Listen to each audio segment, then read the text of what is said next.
مردم شهر میگیریم یک بار دیگه به این دولت مردان اعتماد کنید.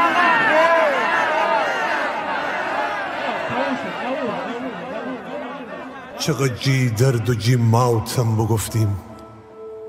چقدر جی رنج و قرص غم بگفتیم، چقدر ارسوف و مرداو بوسی،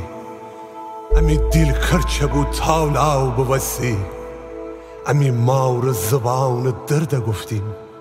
چگیل زن چگیل مرد گفتیم، بجاور سر بگفتیم خانه چند ترتی خاک جه بیگانه چند بگفتیم دامون و داوره ببردد بامد کتام الواره ببردد امی دل خوشی جه خنده فگیفتد امی فرصفت لافنده فگیفتد بشیم شورا و دیاره بگفتیم هفرمان در هوشارداره بگفتیم امر گمش بمانست گل زاوک دوغوتی بش بمانست امی گردشمی جه کش بمانست امی شعر و شعار نشنوستید امی سجور زهار نشنوستید شما هرچی بگفتید امی چشمو اما هرچی بگفتیم شمی پشمو بوده نماینده گیلان دید مگه شما چرا مسئولیت نداری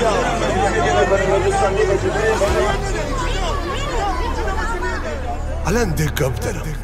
هچین نکن فکر سراو و نفوجه اشغال 90 متر اخر مسئولی تو ان چی بساوته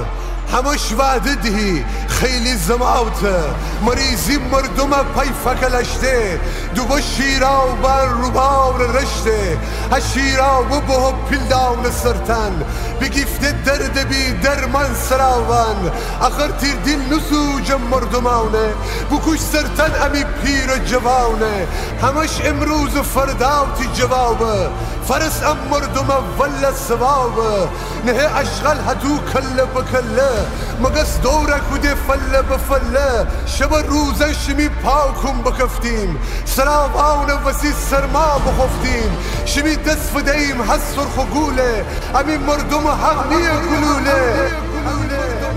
چقدر حلوا چکودید امی صبره لاوی سخبرید